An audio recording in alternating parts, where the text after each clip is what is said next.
Salut à tous et bienvenue dans cette nouvelle vidéo de l'école virtuelle africaine. Moi c'est Monsieur Fossé Nicolas, enseignant du département de CNC et plus spécialement enseignant de géographie. Aujourd'hui nous allons parler des spécificités en géographie pour un complément de vidéo qui a déjà précédemment été publié sur le même site. Donc nous allons simplement compléter ce qu'il faut faire dans la partie savoir-faire en géographie, parce qu'on s'est rendu compte que la plupart des apprenants que vous êtes, vous avez beaucoup de difficultés, beaucoup de soucis à mieux travailler sur cette partie-là. Donc aujourd'hui, on va uniquement parler de savoir-faire. Ensuite, maintenant, on va dérouler avec autre chose. Vous savez très bien que en géographie, votre épreuve porte sur deux principales parties. La première partie porte sur l'évaluation des ressources qui implique l'évaluation des savoirs et l'évaluation des savoir-faire.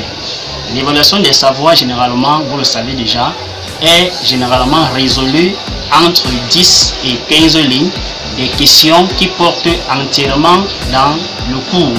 On peut vous demander par exemple de présenter deux choses et de ceci et de cela. Vous allez le résoudre en faisant bien évidemment un préambule, en argumentant, en illustrant, mais aussi en donnant des exemples et pour finir en faisant un bilan. Tout ceci a été dit dans le cours précédent. Rentrez simplement sur les vidéos précédentes et vous aurez toutes les informations. Alors, pour aujourd'hui, nous allons parler donc précisément des savoir-faire. Vous savez, les savoir-faire en géographie, généralement, ça porte soit, comme vous le voyez déjà au niveau du tableau, ça porte généralement soit sur les cartes, soit sur les graphiques. Et quand on parle des cartes, il peut s'agir soit des cartes thématiques, soit des cartes topographiques, soit des cartes analogiques. À l'examinateur généralement de savoir quel type de carte est-ce qu'il va demander à l'apprenant. Par exemple, votre programme de géographie première porte sur l'agriculture, l'élevage, la pêche.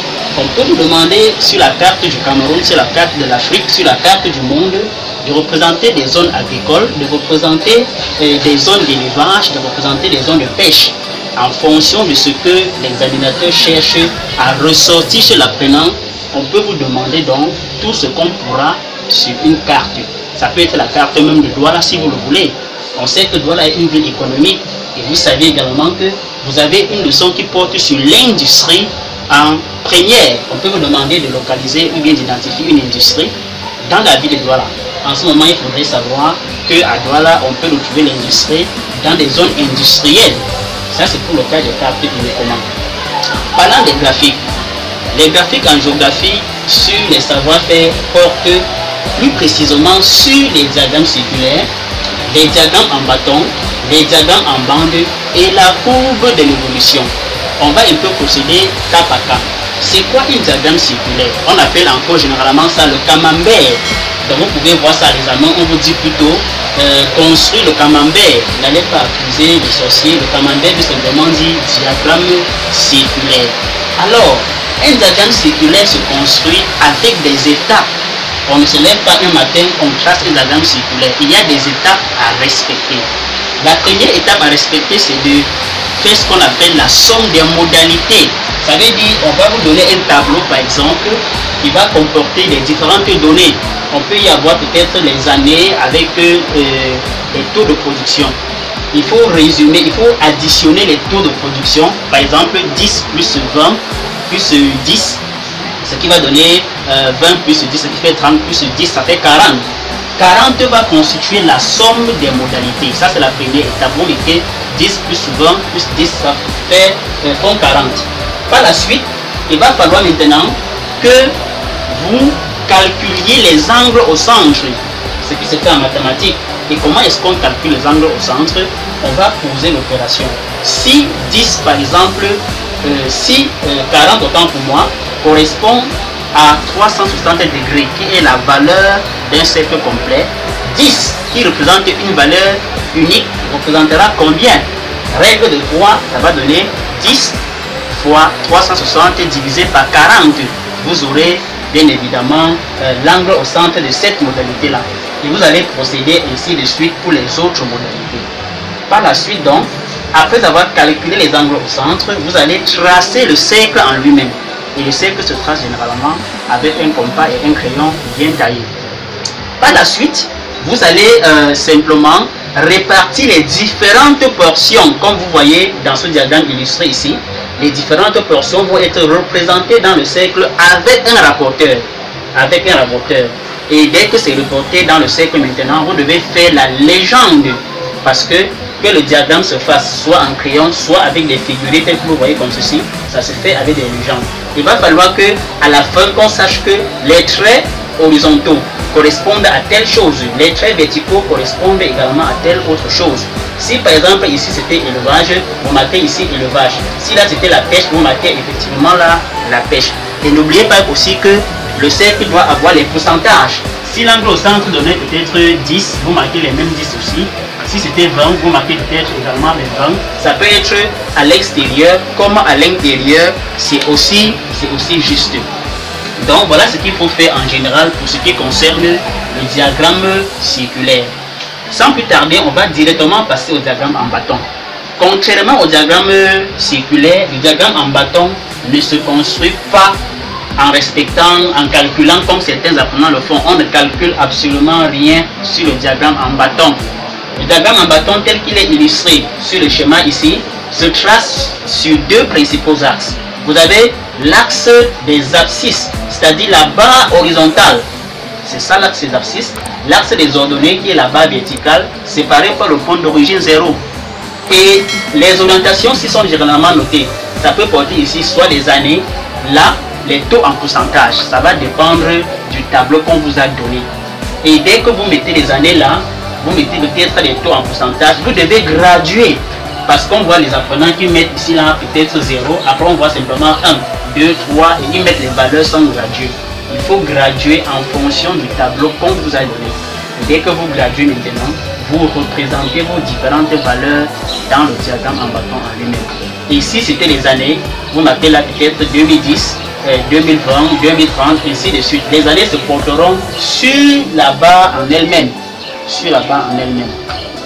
Ensuite, vous avez le diagramme en bande.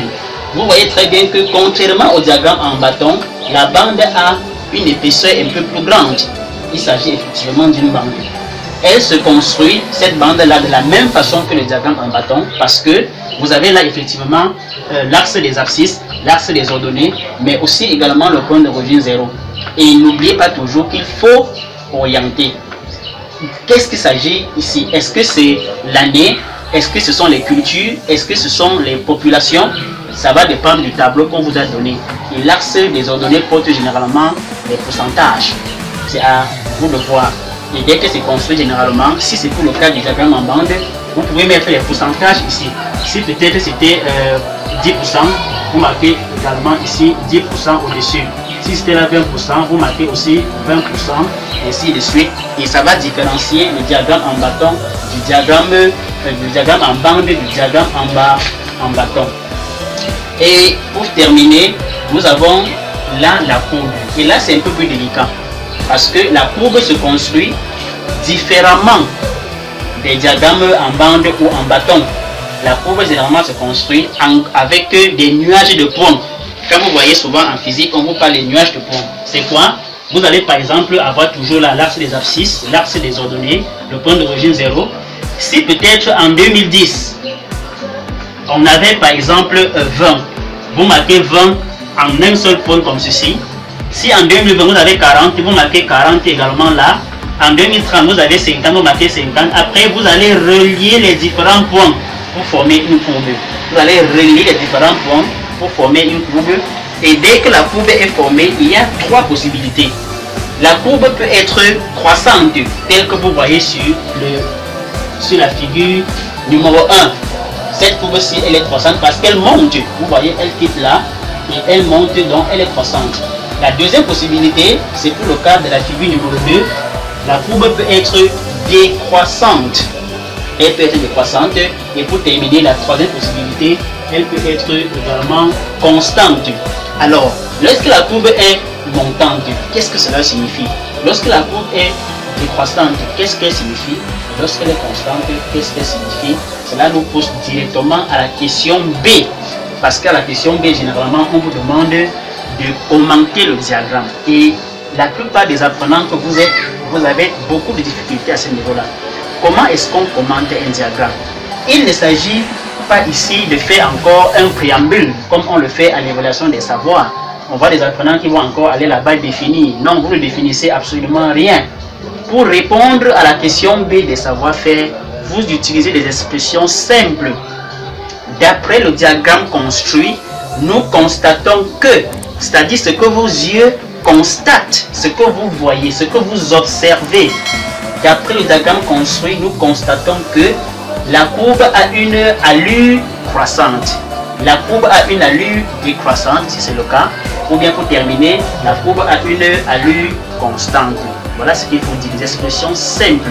Alors, la courbe peut avoir une allure croissante, cela peut signifier que l'objet qui est étudié est en évolution. Si c'est la population, on dira que la population est en constante évolution. Si elle est décroissante, si c'est le cas de la population encore, on va dire que la population diminue. Et enfin, si elle est constante, cela va simplement signifier que la population effectivement diminue ou bien qu'elle reste relativement stable. Voilà les différentes possibilités pour le cas du diagramme, pour le cas de la courbe, et qui est une spécificité uniquement de la géographie. Vous ne verrez pas ça nulle part ailleurs. Donc voilà à peu près ce que vous devez savoir, chers apprenants, pour ce qui est des différents diagrammes qui peuvent venir à l'examen. Diagramme en bâton, diagramme en bande circulaire, la courbe et pour terminer les cartes. Nous espérons donc que cette vidéo qui est un complément, comme on vous l'a dit, pour les vidéos précédentes, va vous plaire. Vous allez aimer, mais surtout, vous allez liker, vous abonner pour nous encourager à fournir encore plus d'efforts pour vous permettre de mieux réussir votre examen.